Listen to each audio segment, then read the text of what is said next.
Bonjour, alors on commence ce sujet de base par l'exercice 1, donc des probas et des probas classiques. Ce que j'appelle les probas classiques, c'est-à-dire on fait un arbre et puis on utilise l'arbre pour répondre aux questions et après on utilise la loi binomiale, autrement dit, c'est en fait des probas que vous connaissez depuis la première S. Alors qu'il y a des sujets de probas plus délicats avec la loi normale ou des choses comme ça. Bon, ici, donc c'était des probas classiques. Alors, donc première question, on demande de construire un arbre pondéré traduisant la situation. Alors allons-y. Alors d'abord, le plan, il provient soit de l'horticulteur H1, soit de l'horticulteur H2, soit de l'horticulteur H3. Voilà. H1, H2, H3. Et ensuite, soit c'est un conifère, soit c'est un feuillu. Donc voilà, donc chacune des trois branches se ramifie en conifère, feuillu, conifère, feuillu, conifère, feuillu. Voilà, maintenant j'ai plus qu'à remplir mon arbre en utilisant les données d'énoncé. 35% des plants proviennent de l'horticulteur H1. Donc ici c'est 35%. Bon, je vous déconseille de mettre 35%, mettez plutôt 0,35 parce qu'une probabilité c'est un nombre entre 0 et 1. Et ensuite, si on veut appliquer les règles qui gouvernent les arbres, donc c'est-à-dire, il y a principalement deux règles. Probabilité d'un chemin, je multiplie les nombres que je rencontre sur mon chemin. Et probabilité de plusieurs chemins, j'additionne la probabilité de chaque chemin. Bon. Eh bien, par exemple, si vous avez les pourcentages là et là, que vous voulez la probabilité de ce chemin, si vous multipliez le pourcentage qui est là et le pourcentage qui est là, ça ne va pas marcher. Voilà.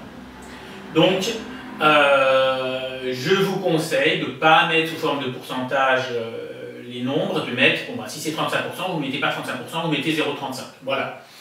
Comme ça évite les erreurs, et puis c'est plus précis. Voilà, les pourcentages, c'est bien dans la vie courante, mais pour un matheux, les pourcentages, ben, c'est nul. Hein, voilà, une probabilité, c'est un nombre entre 0 et 1. Bon, voilà. Ensuite, 25% horticulteur H2, donc, puisque c'est 25%, ça fait 0,25 ici. Voilà. Le reste, pour H3, bon, bah, donc, du coup, on additionne, là, ça fait 60%, donc ici, ça fera 0,4. Hein, voilà, la somme doit faire 1. Voilà. Hein, ça aussi, c'est une règle de construction des arbres. Quand on additionne les nombres qui sont sur les branches qui partent du même nœud, donc par exemple, un nœud c'est ça, ou bien c'est ça, eh bien, ça doit faire 1. Donc ça plus ça, ça doit faire 1, ça plus ça plus ça doit faire 1. Enfin, en général, ça, vous le savez, il n'y a pas trop de soucis. Alors, ensuite, la livraison de l'horticulteur H1 comporte 80% de conifères. Donc H1, lui, il a 80% de conifères, donc 0,8. Et puisqu'il a 80% de conifères, il a 20% de feuillus, donc 0,2. Ok. Celle de l'horticulteur H2 n'en comporte que 50%, donc ça veut dire 50% de conifères, donc 0,5.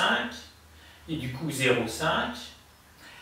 Et celle de l'horticulteur H3, seulement 30%, donc 0,3.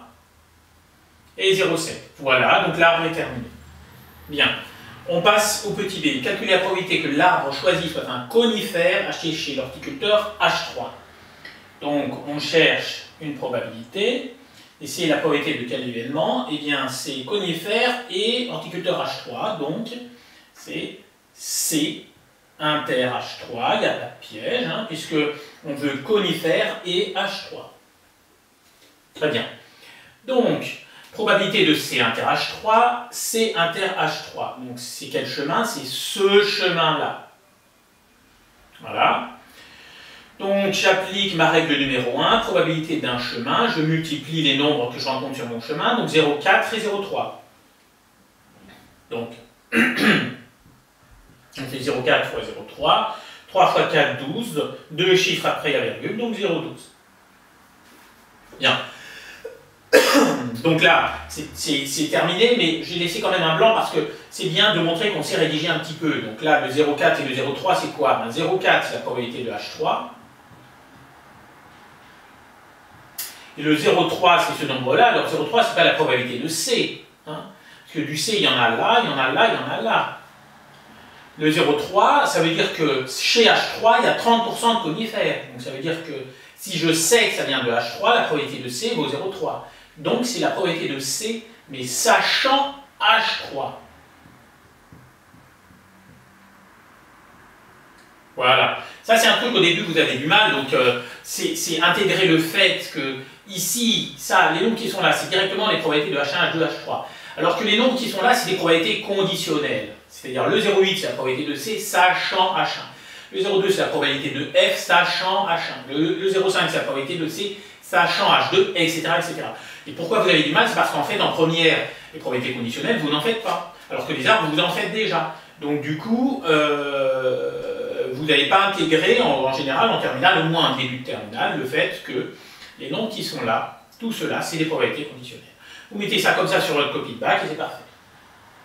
Voilà. Donc, on passe au C. Justifier que la probabilité de l'événement C est égale à 0,525. Donc, on va calculer P de C. Alors, C, il y en a ici, là et là. Donc, il y a 3 chemins. Donc, je vais additionner les 3 chemins. Ce premier chemin, ce deuxième chemin et ce troisième chemin. Alors, donc, le premier chemin, c'est H1 inter C, le deuxième H2 inter C, le troisième H3 inter C. Et là, je vais appliquer la deuxième règle de calcul avec les arbres, c'est que quand il y a plusieurs chemins, on additionne les probabilités de chaque chemin. Donc, puisque mon premier chemin, c'est H1 inter C, voilà, je vais calculer la probabilité de H1 inter C. Je vais additionner la probabilité de H2 inter C, et je vais additionner la probabilité de H3A. Je déborde.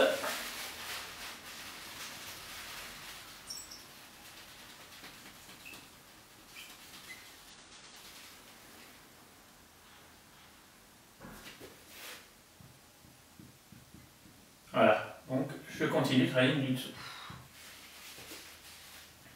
Voilà, donc P de H1 inter C, ça fait 0,35 fois 0,8.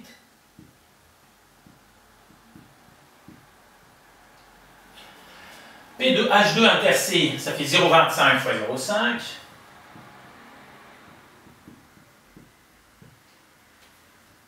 P de H3 inter C, je viens de le calculer, ça fait 0,12. Alors vous pouvez me dire, ah là, je n'ai pas détaillé, c'est-à-dire P de H1 inter C, oui, P de H1 inter C, j'aurais pu mettre c'est P de H1 fois P de C, sachant H1. P de H2 inter C, j'aurais pu mettre que c'est P de H2 fois P de C, sachant H2. Vous pouvez le mettre si vous voulez, mais j'ai montré ici que je savais faire. Donc je le fais une fois, et après, je ne le refais pas à chaque fois. Enfin, faites comme vous voulez, mais normalement c'est suffisant. Bon, après, je prends ma calculatrice. Donc, 0,35 fois 0,8 plus 0,25 fois 0,5 plus 0,12. 0,525. Bon, c'est ce qu'il fallait trouver, donc je suis content. Et voilà. Et maintenant, on passe au D. L'arbre choisi est un conifère. Quelle est la probabilité qu'il ait été acheté chez l'horticulteur H1? On arrondira à 10-3. Alors attention, là, comment dire, la formulation n'est pas forcément très claire. Donc là, vous pouvez vous dire, ah ben, c'est la probabilité que ce soit un conifère et qu'il ait été acheté chez l'horticulteur H1. Et donc à ce moment-là, vous partez sur P de C inter H1. Et bien, c'est pas ça. Parce que l'arbre choisi est un conifère, ça c'est une affirmation. Donc on le sait. Voilà. Et donc, ce qu'on demande, c'est une probabilité conditionnelle. Voilà. Alors, soit dit en passant, si vous faites des anabacs, vous verrez que la démarche, l'ordre des questions est à peu près tout le temps le même. D'abord l'arbre, ensuite la probabilité d'un chemin, ensuite une probabilité qui fait intervenir plusieurs chemins, ensuite une probabilité conditionnelle. Normalement, c'est tout le temps dans cet ordre-là. Donc si vous faites des anabacs, du coup, si vous avez remarqué ça, ben, ça vous aide, parce que du coup, ça vous met la puce à l'oreille, vous vous dites, tiens, c'est bizarre, là je crois que c'est une probabilité d'une intersection, mais la question, on me l'a demandé au début, comme d'habitude, et donc là, c'est bizarre. Donc, Donc voilà, donc là déjà le fait que ce soit normalement la dernière question les questions avec l'arbre, parce qu'après en fait c'est la loi binomiale, mais la dernière question en général c'est une probabilité conditionnelle, et bien là c'est une probabilité conditionnelle. Donc il ne fallait pas la rater. Donc en fait, on sait que c'est un conifère, donc puisqu'on le sait, on le met en bas. Hein. Je vous rappelle que les probabilités conditionnelles, la probabilité de A sachant B, alors je vais faire mon petit rappel de cours ici. Probabilité de A sachant B, ça se note comme ça. Donc, probabilité de A sachant B. Et le B, donc celui qu'on sait, on le met en bas. Et la formule, donc il y a une formule de terminale. Donc, peut-être que vous n'avez pas encore vu la formule des probabilités conditionnelles en cours. Ben dans ce cas-là, soit vous prenez de l'avance, vous apprenez cette formule, celle que je vais écrire, soit, ben, du coup, vous sautez la question, vous attendez de le voir en cours. La probabilité de A sachant B, c'est probabilité de A inter B sur probabilité de B. En général, il n'y a pas trop d'erreurs sur cette formule. Quand il y en a, en général, c'est parce qu'en fait, au lieu de diviser par P de B, vous divisez par P de A. Voilà. Moi, j'ai toujours celui qui est en bas, là, ben, il reste en bas. Donc là, c'est un bon moyen mnémotechnique. Voilà. Puis comme en haut, c'est P de A inter B, il n'y a pas à se tromper. Hein. A inter B ou B inter A, c'est pareil. Donc, voilà. Ok, donc, on sait que c'est un conifère, donc le C, on le met là. Et on veut la probabilité qu'il soit chez H1. Donc, c'est la probabilité de H1 sachant C. Donc voilà, j'ai fait mon petit rappel de cours, donc c'est cette formule qu'on va utiliser. Donc, la probabilité de H1 sachant C, je mets mon intersection en haut. Donc déjà, ce sera une fraction. En haut, il y a l'intersection des deux, donc H1 inter C. Et en bas, bah, celui qui est en bas, là, il reste en bas. Donc en bas, c'est P de C. Très bien. P de H1 inter C, ben, je crois qu'on l'a mis là, hein, c'est 0,35 fois 0,8.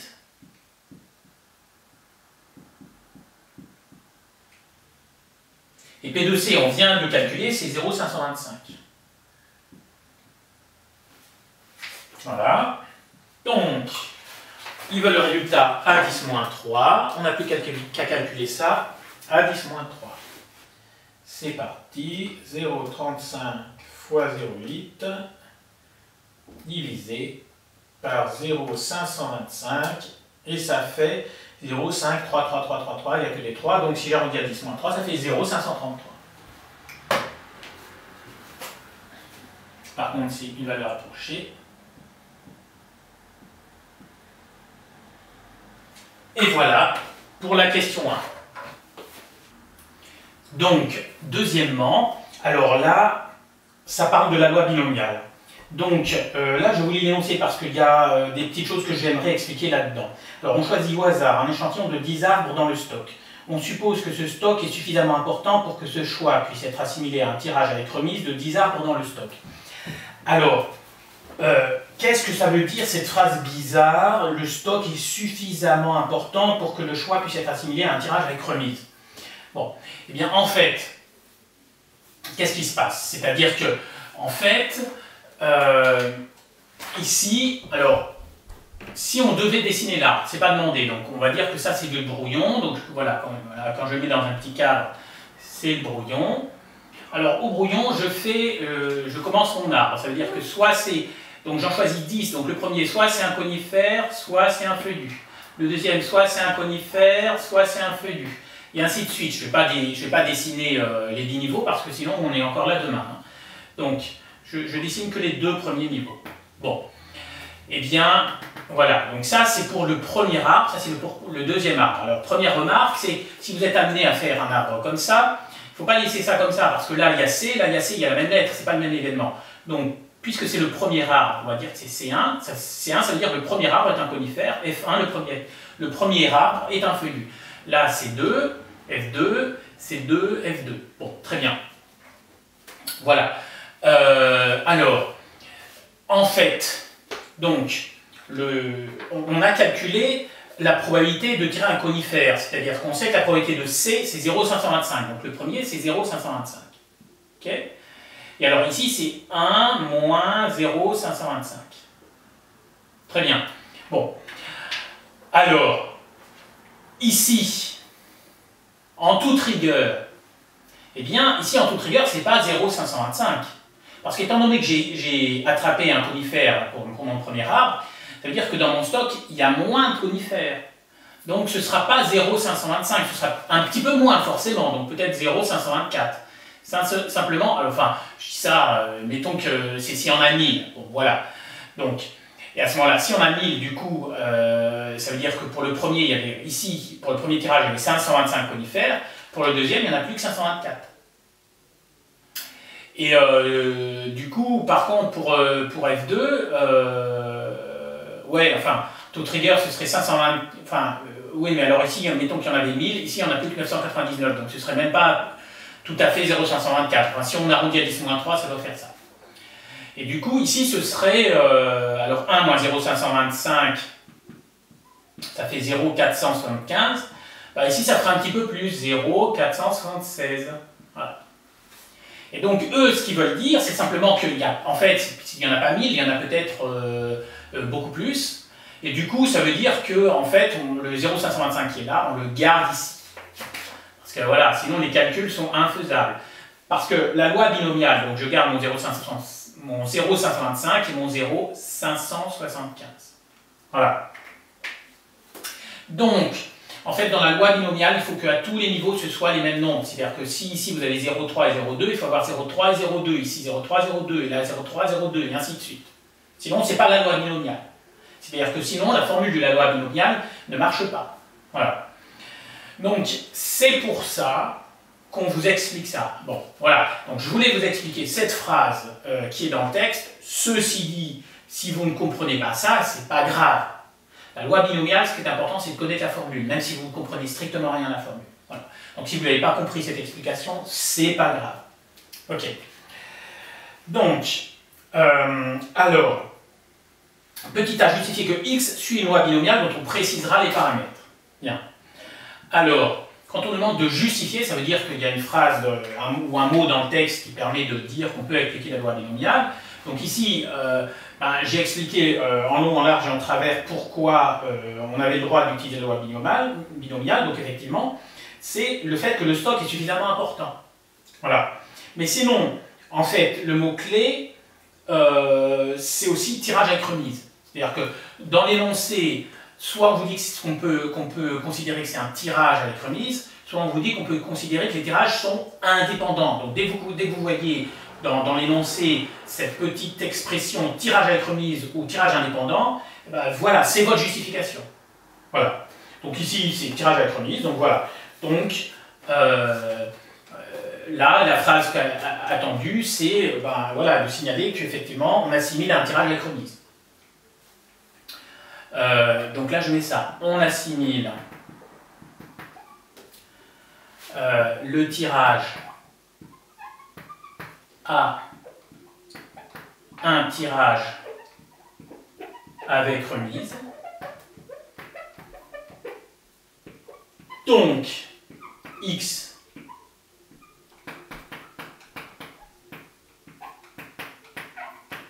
suit la loi binomiale. Deux paramètres.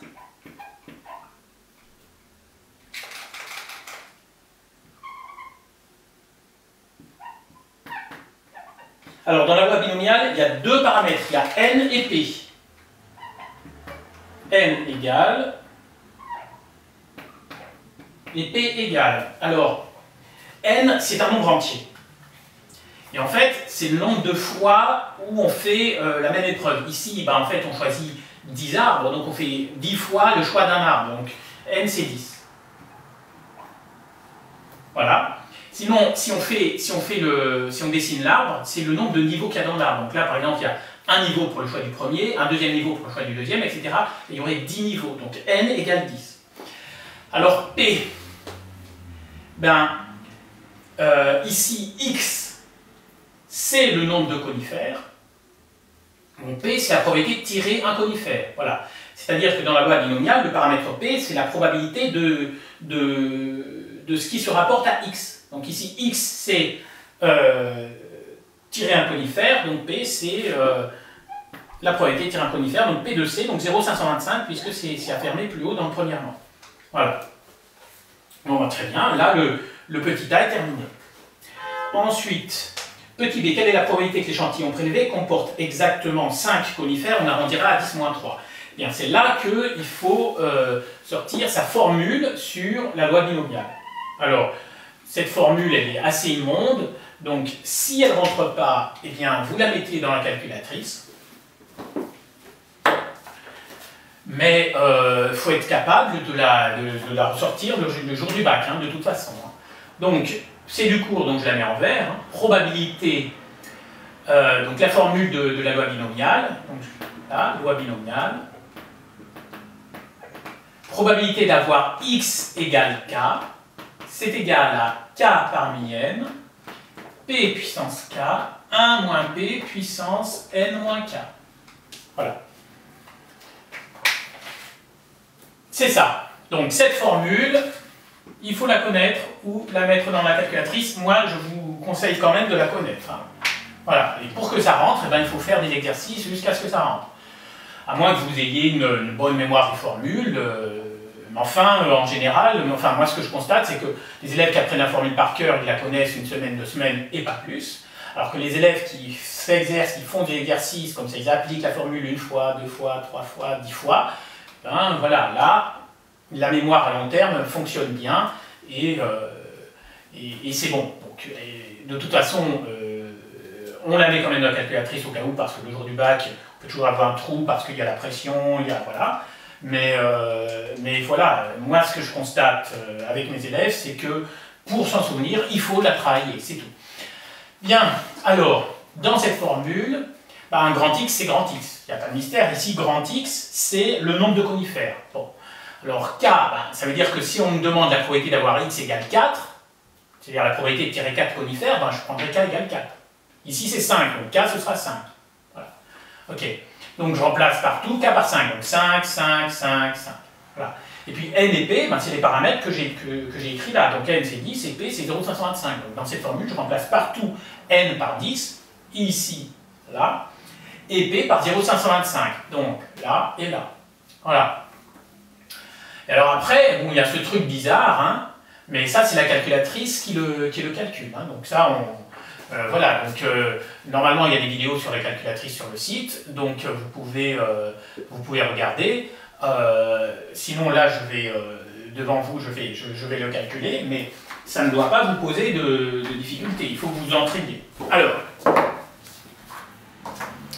donc, sur ma copie, bon, bah, je peux recopier ma formule. Hein. Donc là, sur ma copie c'est ce qui est en bleu, mais là, bon, bah, voilà, sur la copie vous recopiez quand même ça. Probabilité d'avoir x égale 5, égale, donc, k c'est 5, on l'a dit, n c'est 10, on l'a dit aussi, p c'est 0,525, donc à la puissance k, mais k c'est 5, et 1 moins 0,525, à la puissance n moins k, mais n c'est 10, et k c'est 5, donc c'est la puissance 10 moins 5. Donc évidemment 10 moins 5 ça fait 5, ok, mais peu importe. Donc, alors, ce truc-là, donc ça se lit 5 parmi 10. Voilà. Mais, soit dit en passant, alors ça c'est une remarque, ça c'est mon petit brouillon.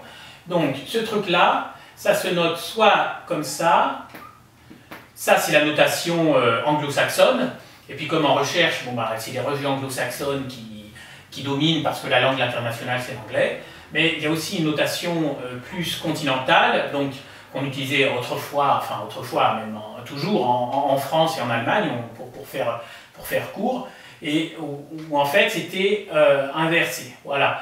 Mais bon, très bien. Donc aujourd'hui, bon, bah, c'est cette notation que vous trouverez partout, celle-là on la trouve plus. Moi quand j'étais élève, c'était cette notation. Mais n'empêche qu'au niveau des calculatrices, enfin là je vais vous montrer avec la Casio, ben, c'est un C qui l'utilise. Bon. Alors, donc, je prends ma Casio, et alors, il y a plusieurs façons de faire, hein, mais moi avec ma Casio, je vais dans OPTN. OPTN, c'est option. Voilà. j'appuie sur F6, là où il y a parce qu'en fait, il y a liste, maths, complexe, calc, stats, il n'y a pas proba. Donc, il y a une petite flèche au bout, j'appuie sur F6. Là, j'ai toujours pas proba. Ah voilà. Là, j'ai proba. J'appuie sur F3, proba, voilà. Et le troisième, il y a un NCR, un truc qui s'affiche comme ça. NCR. En fait, c'est ce truc-là, sauf que ben voilà, sauf que, ben, évidemment, comme c'est des calculatrices, ils écrivent comme ça et pas comme ça. Bon. Et en fait, donc, puisque c'est 5 parmi 10, attention, il faut commencer par le plus grand. Donc, on fait 10, C, 5. C'est ça qu'il faut faire. Donc, je mets mon 10, j'appuie sur le NCR, donc F3, je mets 5, j'appuie sur Exé, et voilà, j'ai le résultat 252. Donc voilà, je ne me pose pas de questions. 5 parmi 10, ça fait 252. Très bien. Ok.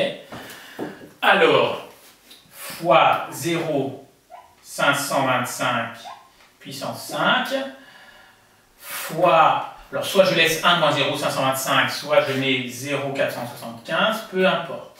En tout cas, 10 moins 5, bon bah voilà, ça, je peux quand même mettre 5 à la place. Voilà. Et là, je fais mon calcul. Bon, alors je vous conseille de faire le calcul en une seule fois, hein, c'est-à-dire ne calculez pas d'abord ça, ensuite la multiplication, parce que vous allez faire des arrondis, vous allez faire des petites erreurs d'arrondi, et puis que des erreurs d'arrondi, ça s'additionne, et enfin, à la fin, vous risquez d'avoir un mauvais résultat. Alors, donc je fais 252 fois 0, 525, puissance 5, pour la puissance c'est le chapeau, très bien, fois 0, 475, puissance 5 aussi. Et voilà, donc le résultat, 0, 24, 30, 32, 92, 06, bon, très bien. Alors, ils le veulent avec quelle précision? 10 moins 3. Donc, arrondi à 10 moins 3, ça fait à peu près 0,243. Ça n'est pas une valeur exacte. Voilà. Donc ça, c'est la probabilité d'avoir x égale 5. Terminé. Alors, petit c, quelle est la probabilité que cet échantillon comporte au moins 2 arbres feuillus? Alors, au moins 2 feuillus, ça veut dire que le nombre de feuillus, c'est soit 2, soit 3, soit 4, soit 5, soit 6, jusqu'à 10. Alors, on ne va pas s'amuser à calculer la probabilité que le nombre de feuillus soit 2, puis la probabilité que le nombre de feuillus soit 3, et etc. etc. Bon. Alors, d'abord, je vous fais remarquer que x, c'est le nombre de conifères, non pas le nombre de feuillus. Donc, si il y a au moins 2 feuillus, ça veut dire que le nombre de feuillus, c'est 2, 3, 4, etc., jusqu'à 10. Donc, le nombre de conifères, alors s'il y a 2 feuillus, c'est qu'il y a 8 conifères. S'il y a 3 feuillus, 7 conifères. Donc, le nombre de conifères, c'est inférieur ou égal à 8. Donc, on me demande de calculer la probabilité que x soit inférieur ou égal à 8. Voilà. Alors, probabilité que x soit inférieur ou égal à 8, c'est il faudrait que je calcule probabilité d'avoir x égale 8, puis probabilité d'avoir x égale 7, puis probabilité d'avoir x égale 6, etc., etc. Ça, c'était excessivement pénible. Donc, on ne va pas faire comme ça. Là, c'est plus économique de prendre l'événement contraire. Alors, je vous montre. Donc, la probabilité d'avoir x inférieur ou égal à 8, c'est 1 moins la probabilité que x ne soit pas inférieur ou égal à 8. Donc, je mets une barre. Très bien. Mais maintenant, le contraire d'être inférieur ou égal à 8, ça n'est pas être supérieur ou égal à 8, c'est la probabilité d'être supérieur strictement à 8. Faites attention à ça. Donc ça, c'est x strictement supérieur à 8. Là. Et maintenant, si x est strictement supérieur à 8, ça veut dire qu'il vaut 9 ou 10. Ah, là, il y a beaucoup moins de calculs à faire. Donc c'est 1 moins p de x égale 9, moins p de x égale 10.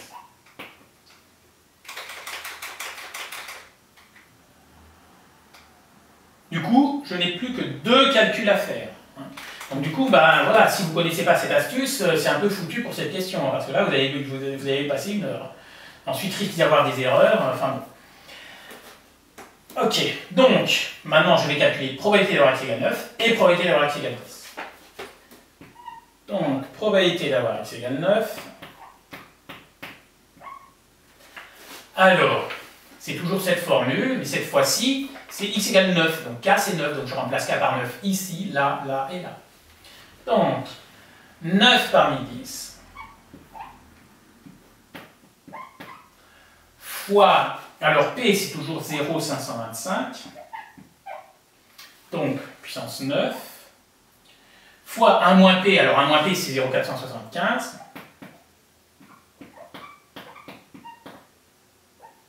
puissance 10 moins 9, 10 moins 9 ça fait 1. Donc là je me permets d'aller un peu plus vite. Ok. Bon, alors je calcule ça. Alors, donc, mon 9 parmi 10, donc je fais 9. Je fais NCR, donc là j'ai directement accès à ce choix, puisque je n'ai pas éteint ma calculatrice, je n'ai pas changé de menu. Donc voilà, j'appuie sur F3, 9 parmi 10. Oui, alors pardon. En fait, il faut commencer par le plus grand. Donc 10, F3, 9. Parce que 9 parmi 10, il faut mettre 10, c'est 9. Voilà, et ça fait 10. Ce qui est bien, c'est qu'en fait, si on se trompe dans le sens, il y a écrit ma erreur.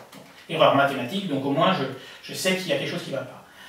Donc, ça fait 10 fois 0,525 puissance 9 fois 0,475. Le puissance 1, je ne suis pas obligé de le mettre parce que le puissance 1, c'est x puissance 1, c'est x. Donc 10 fois 0,525 chapeau 9 fois 0,475. Voilà, j'ai 0, 0,14, 39, 22, etc. Donc c'est à 10 moins 3. Bon, alors attention, parce que le problème c'est que si celui-là j'arrondis à 10 moins 3, celui-là je l'arrondis à 6 moins 3, ici, je risque d'avoir deux arrondis qui se cumulent et du coup la troisième décimale risque de ne pas être bonne. Donc là je vais prendre 4 chiffres, c'est un calcul intermédiaire, je prends 4 chiffres après la virgule. Donc 0,0144. Voilà. Après, je vais faire pareil avec probabilité d'avoir x égale 10 et je terminerai mon calcul. Alors, donc, on termine la question. Il restait à calculer la probabilité d'avoir x égale 10. Alors, je me suis permis de faire le calcul en off, puisque en fait, c'est pareil que pour la probabilité d'avoir x égale 5 ou la probabilité d'avoir x égale 9, sauf que, bon, bah, ici, pour probabilité d'avoir x égale 5, on remplaçait k par 5 dans la formule, celle-là. Ici, on remplace k par 9 dans cette formule. Bah, ici, on remplace k par 10 dans cette formule. Donc, ça va faire 10 parmi 10 fois 0,525 puissance 10 fois 1 moins 0,525 puissance 10 moins 10. Voilà. Alors, 10 moins 10, ça fait 0. Et un nombre à la puissance 0, ça fait 1. Hein, d'accord. Donc, bon, si vous ne savez pas, de toute façon, la calculatrice, elle va vous mettre que ça fait 1. Voilà, alors ne soyez pas surpris, 10 parmi 10, si vous le calculez à la calculatrice va vous dire que ça fait 1. Voilà, et donc je calcule ça avec toujours 4 chiffres après la virgule parce que c'est un calcul intermédiaire. Je ferai 3 chiffres après la virgule uniquement pour le calcul final. Donc ça fait 0,525 puissance 10 et elle me met 1, 59,07, etc. 10 moins 3. Mais puisque c'est 10 moins 3, ça veut dire que c'est des millièmes. Donc 0, 0. Et puis après, il y a un 1. Et puis après, comme c'est 59, ça fait... Voilà, si j'arrondis à 10 moins 4, ça fait ça. Voilà. Et donc, je reviens à mon calcul de départ, hein, qui était ici. Hein. C'est ça qu'on me demande. Probabilité d'avoir x inférieur ou égal à 8. J'ai déjà expliqué sur ma copie que c'était 1 moins P de x égale 9 moins P de x égale 10. Donc, ça fait 1 moins P de x égale 9, j'ai trouvé ça. Moins P de x égale 10, j'ai trouvé ça.